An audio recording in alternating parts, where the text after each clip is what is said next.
Chapter 12. Richard Mayhew walked down the underground platform. The sign said Blackfriars. The platform was empty. Somewhere in the distance an underground train roared and rattled, driving a ghost wind along the platform, which scattered a copy of the tabloid Sun into its component pages, four-colour breasts and black and white invectives scurrying and tumbling off the platform and down onto the rails. Richard walked the length of the platform. Then he sat down on a bench and waited for something to happen. Nothing happened. He rubbed his head and felt slightly sick. There were footsteps on the platform near him, and he looked up to see a prim little girl walking past him, hand in hand with a woman who looked like a larger, older version of herself. They glanced at him and then, rather obviously, looked away. "Don't get too near to him, Melanie," advised the woman, in a very audible whisper. Melanie looked at Richard, staring in the way children stare, without embarrassment or self-consciousness. Then she looked back at her mother. "Why do people like that stay alive?" she asked, curiously. "Not enough guts to end it all," explained her mother. Melanie risked another glance at Richard. "Pathetic," she said. Their feet pattered away down the platform, and soon they were gone. He wondered if he had imagined it. He tried to remember why he was standing on this platform. Was he waiting for a tube train? Where was he going? He knew the answer was somewhere in his head, somewhere close at hand, but he could not touch it, could not bring it back from the lost places. He sat there, alone and wondering. Was he dreaming? With his hands he felt the hard red plastic seat beneath him, stamped the platform with mud-encrusted shoes. Where had the mud come from? Touched his face. No, this was no dream. Wherever he was real. He felt odd, detached and depressed and horribly, strangely saddened. Someone sat down next to him. Richard did not look up, did not turn his head. "Hello," said a familiar voice. "How are you, Dick? You all right?" Richard looked up. He felt his face creasing into a smile, hope hitting him like a blow to the chest. "Gary?" he asked, scared. Then, "You can see me!" Gary grinned. "You always were a kidder," he said. "Funny man, funny." Gary was wearing a suit and tie. He was clean-shaven and had not a hair out of place. Richard realized what he must look like, muddy, unshaven, rumpled. "Gary, listen, I know what I must look like. I can explain." He thought for a moment. "No, I can't. Not really." "It's okay," said Gary, reassuringly. His voice was soothing, sane. "Not sure how to tell you this. Bit awkward." He paused. "Look," he explained. "I'm not really here." "Yes, you are," said Richard. Gary shook his head sympathetically. "No," he said, "I'm not. I'm you, talking to yourself?" Richard wondered vaguely if this was one of Gary's jokes. "Maybe this will help," said Gary. He raised his hands to his face, pushed at it, moulded, shaped. His face oozed like warm silly putty. "Is that better?" said the person who had been Gary, in a voice that was jarringly familiar. Richard knew the new face. He had shaved it most weekday mornings since he had left school. He had cleaned its teeth, squeezed its spots, and on occasion wished it looked more like Tom Cruise's or John Lennon's or anyone else's, really. It was, of course, his face. "You're sitting on Blackfriars Station at rush hour," said the other Richard, casually. "You're talking to yourself, And you know what they say about people who talk to themselves? It's just you're starting to edge a little closer to sanity now. The damp, muddy Richard stared into the face of the clean, well-dressed Richard, and he said, I don't know who you are or what you're trying to do, but you aren't even very convincing. You don't even look like me. He was lying, and he knew it. His other self smiled encouragingly and shook his head. I'm you, Richard, he said. I'm whatever's left of your sanity. It was not the embarrassing echo of his voice he heard on answering machines, on tapes and home videos, that horrid parody of a voice that passed for his. The man spoke with Richard's true voice, the voice he heard in his head when he spoke, resonant and real. Concentrate! Shouted the man with Richard's face. Look at this place. Try to see the people. Try to see the truth. You're already the closest you've been in a week to reality. This is bullshit, said Richard, flatly, desperately. He shook his head, denying everything his other self was saying. But still he looked at the platform, wondering what it was he was meant to be seeing. Then something flickered at the corner of his vision. He followed it with his head, but it was gone. Look, whispered his double. See. See what? He was standing on an empty, dimly lit station platform, a lonely mausoleum of a place. And then the noise and the light struck him like a bottle across the face. He was standing on Blackfriars Station, in the middle of the rush hour. People bustled by him, a riot of noise and light, of shoving, moving humanity. There was an underground train waiting at the platform, and reflected in its window Richard could see himself. He looked crazy. He had a week's growth of beard. Food was crusted around his mouth and in his beard. One eye had recently been blackened, and a boil, an angry red carbuncle, was coming up on the side of his nose. He was filthy, covered in a black, encrusted dirt which filled his pores and lived under his fingernails. His eyes were red and bleary. His hair was matted and snarled. He was a crazy, homeless person, standing on a platform of a busy underground station in the heart of the rush hour.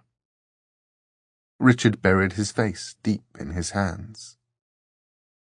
When he raised his face, the other people were gone. The platform was dark again, and he was alone. He sat down on a bench and closed his eyes. A hand found his hand, held it for some moments, and then squeezed it. A woman's hand. He could smell a familiar perfume. The other Richard sat on his left, and now Jessica sat on his right, holding his hand in hers, looking at him compassionately. He had never seen that expression on her face before. "Jess?" he said. Jessica shook her head.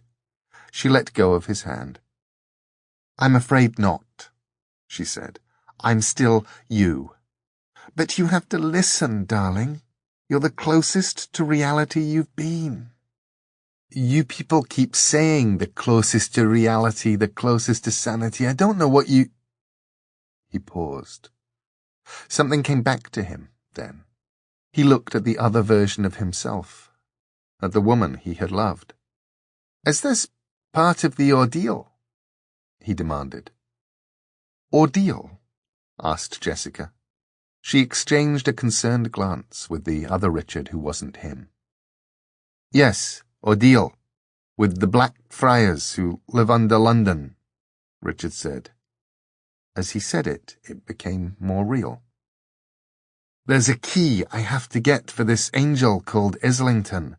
If I get him the key, he'll send me home again." His mouth dried up, and he could talk no longer.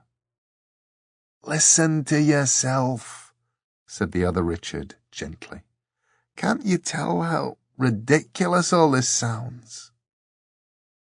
Jessica looked as if she were trying not to cry. Her eyes glistened.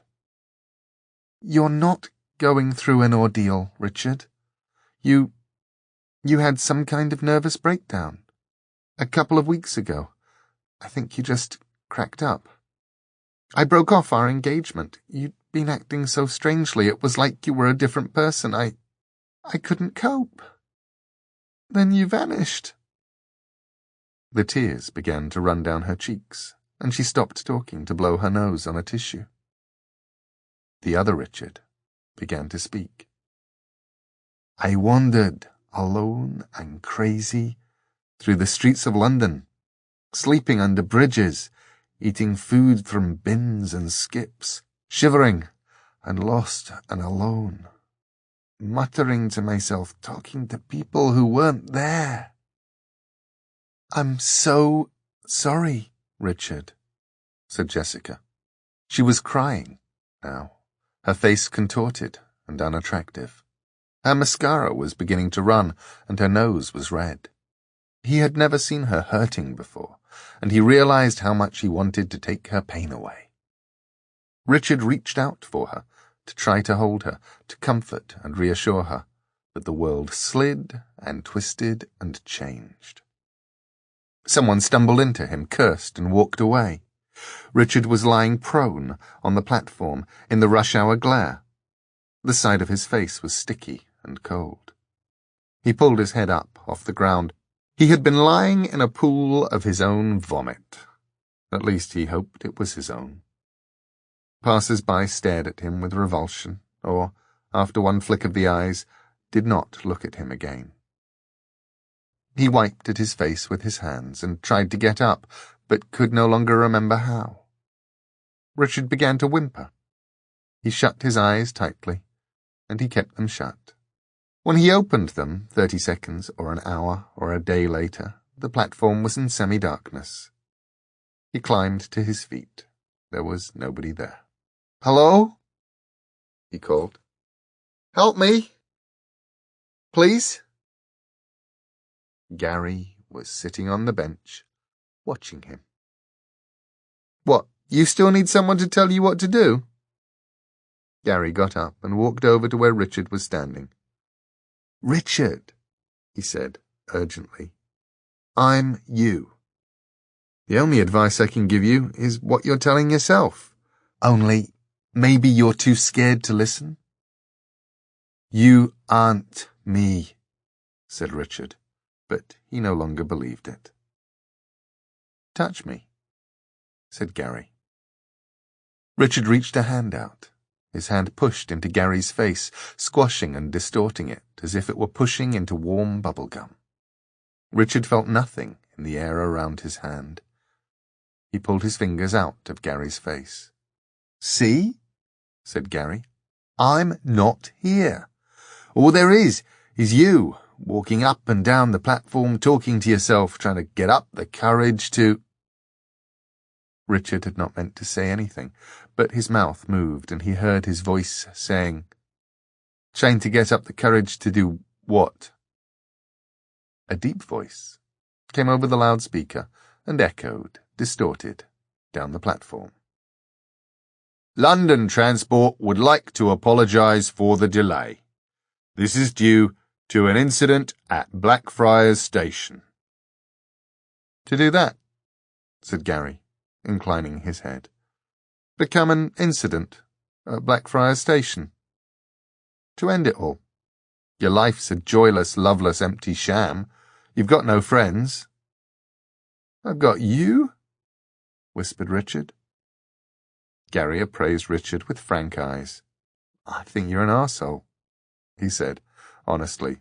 "A complete joke." "I've got Dor, and Hunter, and anesthesia." Gary smiled. There was real pity in the smile, and it hurt Richard more than hatred or enmity could ever have done. "More imaginary friends? We all used to laugh at you round the office for those trolls. Remember them, on your desk?" He laughed. Richard started to laugh too. It was all too horrible. There was nothing else to do but laugh. After some time, he stopped laughing. Gary put his hand into his pocket and produced a small plastic troll. It had frizzy purple hair, and it had once sat on the top of Richard's computer screen. "Here," said Gary. He tossed the troll to Richard. Richard tried to catch it. He reached out his hands, but it fell through them as if they were not there. He went down onto his hands and knees on the empty platform, fumbling for the troll. It seemed to him, then, as if it were the only fragment he had of his real life, that if he could only get the troll back, perhaps he could get everything back. Flash. It was rush hour again. A train disgorged hundreds of people onto the platform, and hundreds of others tried to get on, and Richard was down on his hands and knees being kicked and buffeted by the commuters. Somebody stepped on his fingers, hard. He screamed shrilly and stuck his fingers into his mouth instinctively like a burned child. They tasted disgusting. He did not care. He could see the troll at the platform's edge, now only 10 feet away, and he crawled slowly on all fours through the crowd across the platform. People swore at him. They got in his way. They buffeted him. He had never imagined that 10 feet could be such a long distance to travel.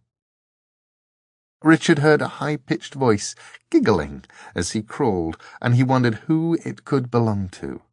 It was a disturbing giggle, nasty and strange. He wondered what manner of crazy person could giggle like that. He swallowed, and the giggling stopped, and then he knew. He was almost at the edge of the platform. An elderly woman stepped onto the train, and as she did so, her foot knocked the purple-haired troll down into the darkness, down into the gap between the train and the platform. "No," said Richard. He was still laughing, an awkward, wheezing laugh, but tears stung his eyes and spilled down his cheeks. He rubbed his eyes with his hands, making them sting even more. Flash!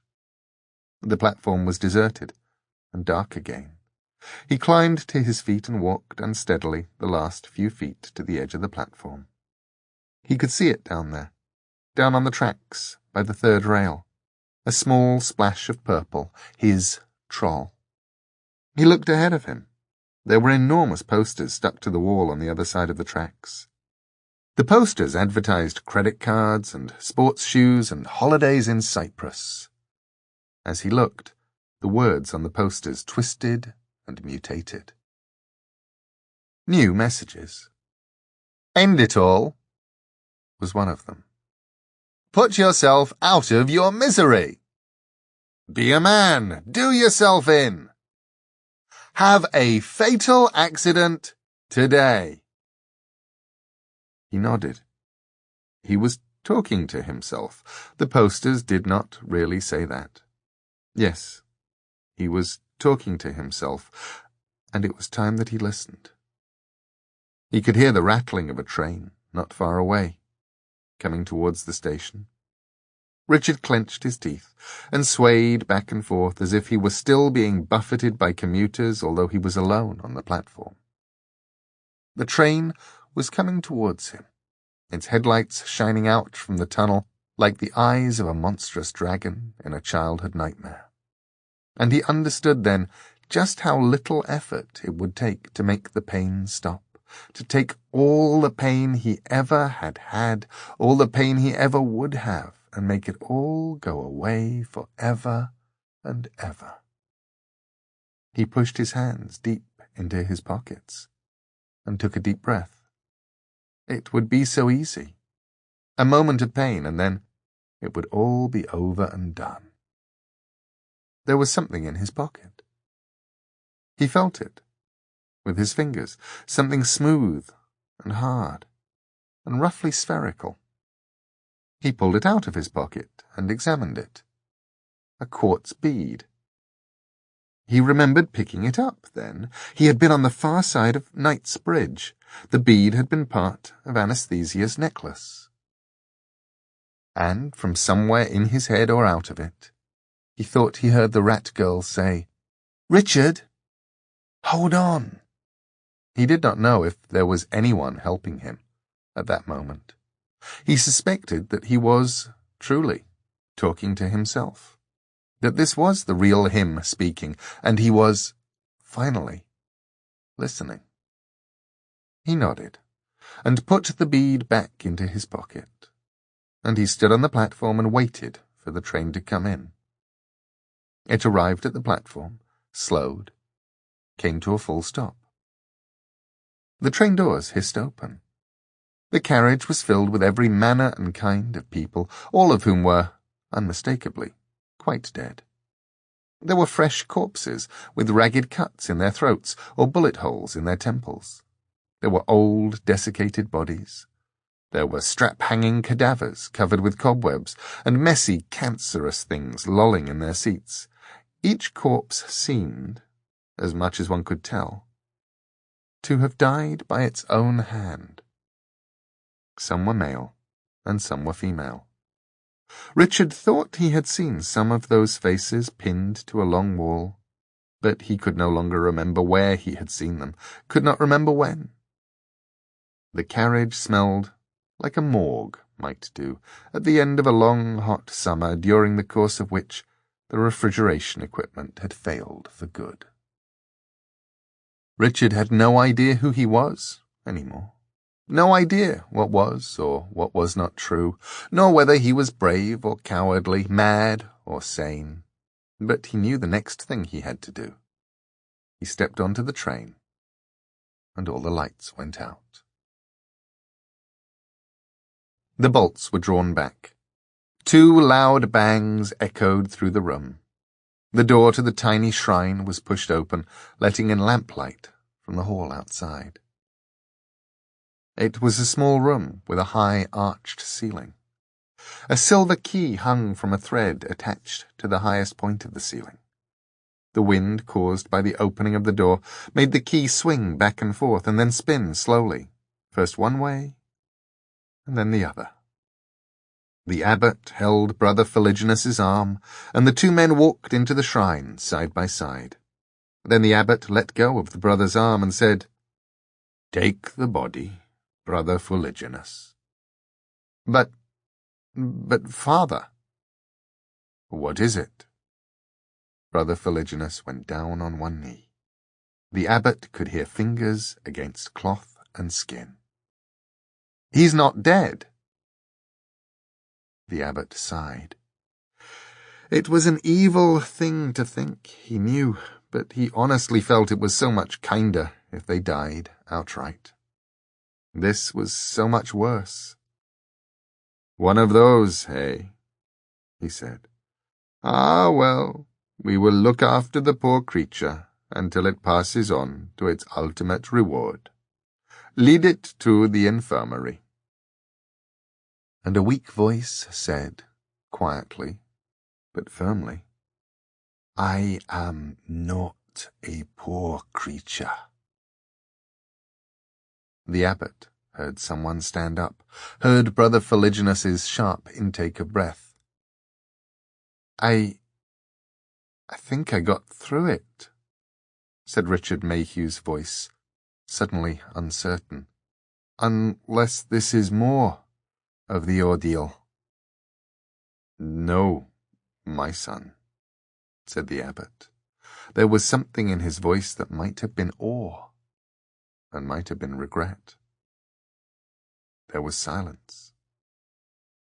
I think I will have that cup of tea now, if you don't mind," said Richard. "Of course," said the abbot.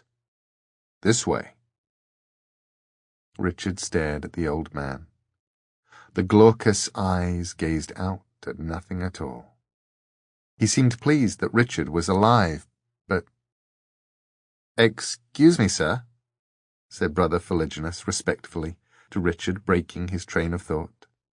"Don't forget your key." "Oh, yes. Thanks." He had forgotten about the key. He reached out and closed his hand upon the cold silver key, rotating slowly on its thread. He tugged, and the thread snapped easily.